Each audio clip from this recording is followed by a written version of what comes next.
SAF Hélicoptère est une ancienne compagnie qui a plus de 30 ans d'existence et qui s'est spécialisée très tôt dans le secours en montagne, dans le secours à personne.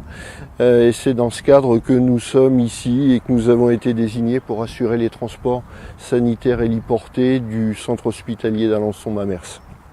Cet appareil permet d'emporter à la fois une équipe de soignants composée de 2 personnes, un patient, le matériel médical nécessaire à la médicalisation, et puis un équipage composé de 2 personnes, d'un pilote et puis d'un assistant de vol. Oui, donc je m'appelle Franck Perdu, je suis pilote d'hélicoptère, ancien gendarme. Je m'appelle Amélie Kestelin, je suis assistante de vol à l'hélico du SAMU. Avant j'étais aide-soignante. Et ça fait maintenant 1 an et demi que je suis basée à Alençon. Tout commence par un appel de la régulation du SAMU. Donc elle nous donne les éléments, c'est-à-dire le lieu, quel est le nombre de victimes avec la pathologie.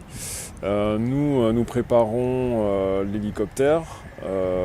Donc on prépare tout ce qui est au niveau de la réglementation, les documents nécessaires. On repère sur la carte et éventuellement le GPS le lieu de l'accident. Ensuite, nous attendons l'équipe médicale qui arrive peu de temps après à l'hélicoptère. On embarque. Là-bas, on se pose au plus près de l'accident et de manière à pouvoir accueillir la victime. Et ensuite, on l'évacue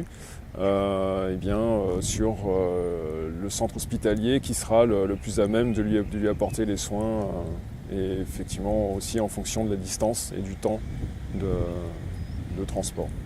Alors au moment où je reçois l'appel de la régulation du SAMU et le moment où on décolle, il se passe en général moins de 5 minutes.